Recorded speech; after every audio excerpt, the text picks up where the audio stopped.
Hello and welcome to the Gulf Coast Real Estate Insider Podcast. That's still a mouthful. It is. But anyway, that's what we are. We're real estate insiders on the Gulf Coast. So before we get talking, let's talk real estate first. You know, everybody always asks, what goes on in the day of the life of a realtor? So I'm going to ask you a couple questions. Give kind of behind the scenes. And absent doing a full-blown video, which we should do someday, what's it like? So let's say a seller calls up and says, hey, I want a price on my property. What's it like? Just, you give them a price? Well, not exactly. Why? And it's kind of funny that you say this because I actually had a student from the college send me a text saying, would you consent to a 10-minute interview so I can learn all about what you do in real estate? And I went, all they gotta do is watch this podcast. I mean, that's all you gotta do. Yeah.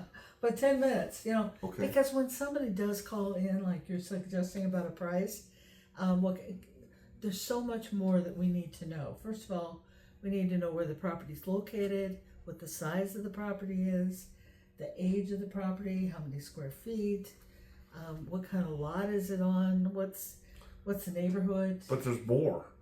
I mean, that's just the basics. That's the beginning. I like to look at, okay, what flood zone is it in? If it requires flood insurance, the buyers are going to ask, how much does it cost? Yeah. If it's a low policy, is it assumable? Or is it a private policy and maybe not assumable? How much is the HOA, not the HOA, the homeowner's insurance cost? Has the seller done anything to make the home reinforced, like reinforce the garage more, added hurricane protection, a third nail, just a lot of those kind of things. How old's the water heater? Why do you think we care how old the water heater is? Personally, I don't. But a buyer does. Well, the insurance company cares about that hot water heater, and they care about the air conditioner. They care about the roof. So all of those things are really important. It's almost like the insurance companies don't ever want to pay a claim. So they require that you have newer stuff, and if you're not, they're either not going to insure you or the premium's going to be a lot more. Yeah, we've even seen places where people are getting letters, and the insurance company requires them to take pictures. I've got letters at my own house. Well, under the sink and. No, here's what I don't like about the letter. The letter said, we are canceling your policy. Oh. But you can call this 1-800 number and we'll talk you through it. So I called them up and they said, well, we want to know how old the valves are under your sink or what type. Yeah. So I had to spend a couple $100 to replace some valves. Why? Because they didn't want to ever have, evidently these sinks could probably leak one day and they don't want to ever play a flood thing. Not a flood from a storm, a flood from your plumbing. Right. Going wonky. Right. Yeah. And then they asked how old's the water heater. And I had a water heater. It was probably 13, 14 years old, running like a champ. I didn't want to replace it because when you got something good, why mess with it? But they said, no, we want that replaced. So I had to replace a water heater or I couldn't sell my house. Yeah. And our clients are getting that all the time. Oh, absolutely. Same thing on roofs. Yeah. So they can't control the storms, but they can control everything else in the property. So let's say you got two properties. Yeah. You go on a listing appointment, and so you've got 5 comparables. 2 of them have brand new roofs. One's got a new roof in 2019, and our subject property doesn't have a brand new roof. And the roofs are, let's say they're tile roofs, so maybe it's a $50,000 roof, maybe it's $75,000. You have to count for that in the value because a new buyer's not going to want to pay equal to that house that had a brand new roof and this one doesn't. Except that the value does not appear to be the same amount as the cost. No, but it might be a prorated value, and it can be, but it's something. It's something. If you've got a 25-year-old roof. It's the difference between whether the buyer's going to buy it or not, probably. I've listed properties where I had 25-year-old roof, it's leaked 3 times, been patched a bunch of times, and the neighbors all had new roofs, but this one doesn't. Was this your own house, Brett? No, wasn't my own house. But, could have been, but it wasn't. But anyway, so a buyer's going to look at that roof and say, the insurance company's going to scrutinize it in a couple of years, but do I want to pay as much money for that house knowing I got to put a $75,000 roof on it? Yeah. Same thing with kitchens. Is the kitchen been updated? Well, what if it's been updated and it's not to your liking? Is it worth what they have paid updated? And is that why you like to get hands on the property and go see it? Well, that is why you have to go see it, And then we can't know we can know what most people are going to like, and we can kind of assign values to what we think people will pay more for. Now, if someone calls you up and says, "Come out and see my house right now," what's your process? Like, do you just jump on a dime and go out, or do you get something prepared? Oh, I need some prep time. I need to. What goes in your packet? Like, if we go out, what all kind of stuff is in there? Well, I want to see public records. I want to see every home in the neighborhood. I want to see every home in the neighborhood that is similar in size, similar with amenities, or like even view or waterfront or pool or all that kind of thing. Do you look at permits? I do look at permits. Why? Actually. Why do you do that? Well, because it gives me an idea. Now, it's not always in the permit. I may look at it and say, "Oops, they don't have a new roof," but I get there and find out they do have a new roof, so it doesn't show. So, but it gives me. Now, what if the roof wasn't permitted? Because I've had that happen to me. Well, that's what I'm saying. Sometimes it's you go back to the roofer, and they will go back and do the permit. Sometimes they hired somebody on the fly. Somebody came in after the storm. I had that happen on our listing. Yeah, that happened. Okay, so it's really hard to track down, and sometimes we need another roofer then to go back in and recertify. If they won't all do that. But anyway, it's kind of knowing. We had to hire an engineer, and they had to pull off part of the roof before the engineer would certify, then resubmit, because coincidentally the roofer was from Mississippi. He came in after Hurricane Irma, did a bunch of work. He told the seller, "You don't need permits because it's an emergency after a storm." So the seller didn't know any better. Well, and there was some of that though, wasn't there? No, you still have to get a permit. Okay, I thought there was some word out there that just get the work done. Oh, there was some word out there, but that doesn't mean it wasn't. Like this was town of Fort Myers Beach. Okay. And they said, "No, we're not playing that game. You have to get this permitted." So we permitted after the fact. We walked the seller through it. We have a lot of vendors, a lot of resources. We got it done. We had to call several engineers, call several builders. But these are the kind of things you want to know when you go on an appointment. Now, I have gone to an appointment on a quick basis, right. Only because the seller's getting on a plane and I could get access to the property knowing full well that we're going to see it and check everything out later if you have to. Well, we still want to pull everything up, and then we can have a Zoom or a telephone call. We get to meet the seller, we get to see the property, and then it all kind of works out after that. Well, and they can give us the keys and some things like that too, because once we've met, we know we're going to work together, and then we know we may have to get other vendors in to take a look at different things. It just helps the process move more quickly. What else goes in our packet? I know we give them a calendar that's magnetic. We give them a pen, a writing pad. Oh yeah. Little notepad. A seller's disclosure, because they're going to need it, whether they hire us or somebody. Yeah. They're going to. So we give them homework to do, but it's necessary. We show them some of our marketing, some of our advertising. Okay. How do you like to show our marketing? Because I do it different ways with different people. But explain how do you prefer to do it, and then the different people have different personality styles. Yeah. How do you present?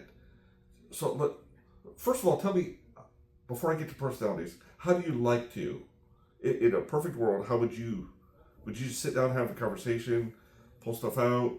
Would you show them on a computer? How do you like to do it? I'd rather do a combination of those things, because it's not what I like, it's what they need to hear, what they want to hear. Some of them already know certain things, and I'm just like talking to the choir. Some of them just really want to hear everything, and they want to see everything, and they want to touch everything that we have. So it just depends. So sometimes I'm asking them, what do you need to hear? What are you looking for? And then if I realize they don't, this is the first time maybe. A lot of people will tell us that. And if it is your first time, please tell us that. Tell us what you know, tell us what you don't know, tell us how we can help you. Because that's what we're there for. I feel the same way. Like, we're not here to waste your time, but we want to take all the time in the world so that you understand the process. And we're not here to rush you. Like if you don't understand, we want to take the time, because an informed seller is a happier seller, and they make better decisions. So don't pretend like you know something you don't because you're worried about our time. No, we want to take time with you. We'll take all the time we need so you understand. But we also don't want to waste it. So if you've done this 6 times and Okay. hey, I know this and I know this and I don't want to cover that. I just want to know how you market. I just want to know how you price it. We can skip to that too. We're flexible. Oh, exactly. Yeah. Okay, so now let's talk about personality profiles because we teach our team how to work with different personality profiles. Let's not talk about the letters, but let's talk about the types of profiles. I'll start. One is the very detailed person. They have to know every single detail, and if you try to skip over details, they will stop you, back up. How does this work? They read every line in the contract. They read every comparable sale. They have to know the square footage. They might have to look at it 3-4 times. And there's different degrees of detail. So the detailed person you have to deal with in a different way than some of the others. Well, and they're very interesting too because sometimes they know some details you don't know yet. Absolutely, yeah. They know, they've been probably in every house in that neighborhood, and they may know something I don't know. Well, let's talk about another type personality profile. And this is the person that's really probably been in every home in the neighborhood. It's the socializer. Okay. So, Well, they've probably been to a party in every home. yeah. If there was a party, they were there. Right. They know everybody. And they want to know everybody. It's really important to them. And sometimes they want to know more about the amenities than they do, what does this community offer? What do they have a clubhouse? What goes on there? If they're a buyer, they like to know who lives in the neighborhood. Oh, yeah, what type of person. Yeah. But, if I'm a doctor, do other doctors live in the neighborhood? Well, and sometimes it's somebody they can network with. So it's important. Okay. Then we've got the director type. So talk to me about them. Well, they... Hurry up. Yeah. That's exactly it. They have to know something. They have to know it right now, and you better find out what it is they want to know, and better answer that question instead of trying to talk about something you think is important because it's their question that needs to be answered. It might be price, but don't waste the time. If you get off, realtors in general can be talkative, and they can tell you stories, and we're good at that. You start telling stories to a director type personality, and they don't hear it. It's like, hey, come on, I got an appointment. Snap to it. What's the price? What are you going to market for? I'm interviewing 3 people, and I'll let you know. And you have 10 minutes. So if you start telling stories, you lose that person. That's right. But same is true on the buyer side. Yeah. You'll lose them. So you got to know how to sell to each, and that's why it's important that your realtor know these things. And then there's the last type, the relator. Talk to me about the relator. Well, this is usually very family oriented, or pet oriented. Sometimes they want to know about fences. If they have children, they want to know where the schools are. They want to know too about the amenities. But it's very important to them, safety for children, for themselves, all kinds of different things. Now, let's say you have more than one buyer or more than one seller. So are they always the same? Oh no. Quite often they're not. Well, a husband and wife are not necessarily the same. Most likely they're probably not the same. Right. So and let's they say both have different things. So you have to learn how to talk to both of them. Oh, absolutely. Yeah. Yeah. And have you ever had a conversation where they both talk at the same time? Yeah. And you're just trying to listen, and it's like you have to kind of pay attention to both, but they don't realize it. It's but they both want to be heard, but they're probably different personality profiles. They probably are, but they're very engaging. They're usually very fun because they're letting you know what they need. It's so much easier when somebody tells us than when they don't tell us, that like we have to guess. So when we started this, I didn't know we were getting on the personality profiles, but I'm kind of glad we did because it really is important. It's integral to your business. It's integral to your personal life, and it's integral to how you deal with people. Knowing those 4 personality profiles. Well, and also we have your property listed for sale, and sometimes we're going to call you with questions. You're going to why do they need to know that? Where did that come from? Why would anybody care? But it's a particular buyer that really does care, and we want to get that answer for Now, we have a list of certain questions. I won't give them right now. Oh, yeah, we do. But we because almost every buyer wants to know the answer to these things. So we will, at the listen point, we try to get answers to these things because it's going to come up. And if we have 20 showings, 18 of those buyers are going to want to know the answer to those things. It's just that much. It's those one-offs that we get from people that we don't always know the answer, or we forget, or we didn't put it on the spreadsheet. So sometimes we call our sellers up and say, "Hey." They're kind of fun too because it's something we never thought of, or we would ask too. How how, gosh, Sandy, we've been doing this how long? I think 30.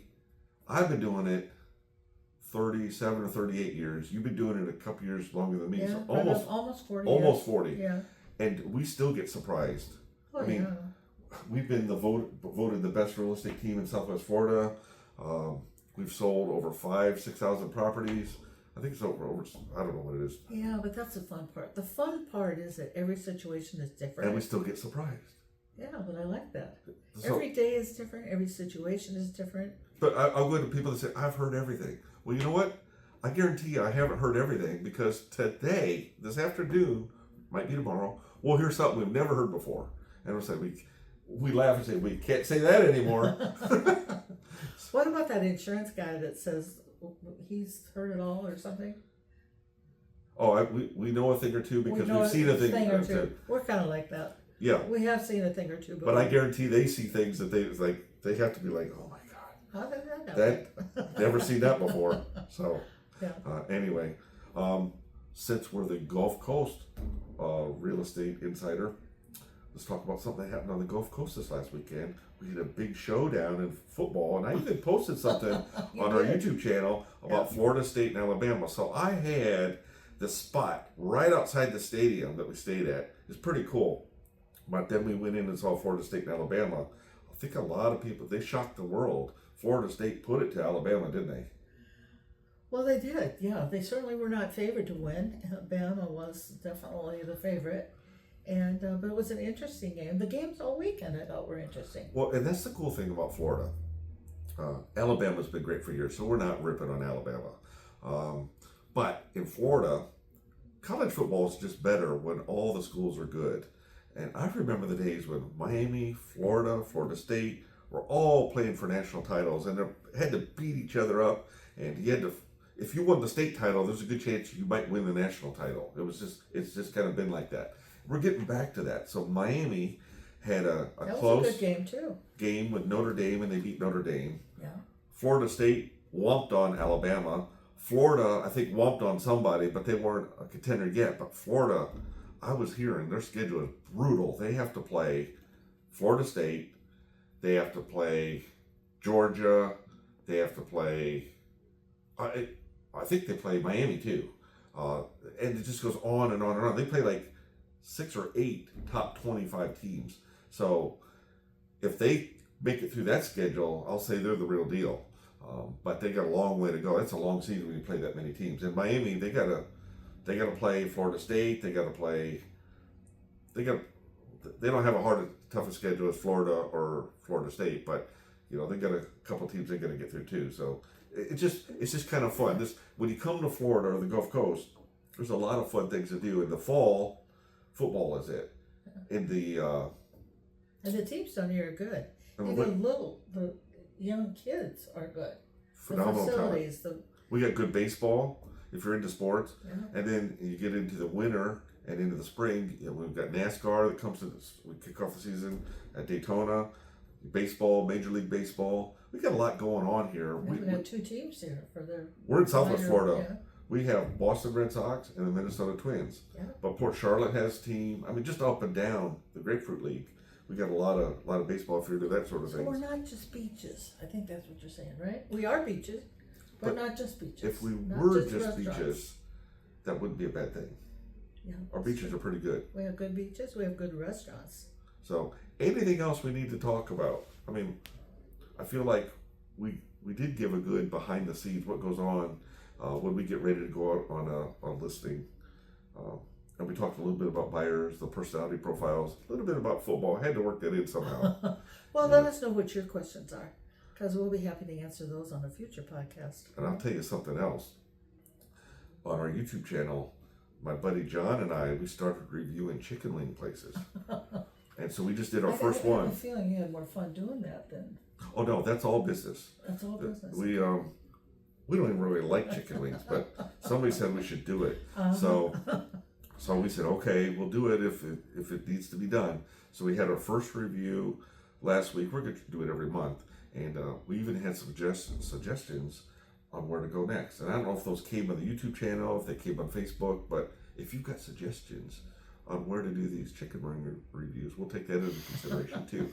Head on over to YouTube channel, youtube.com/topagent, and you can find them there. And anything else from the podcast today? No, not that I can think of, Rod. What about you? No, but if you've got suggestions, that's fine. Leave them in the comments, and we'll see you next week. The Ellis team at Keller Williams is a family affair. Always call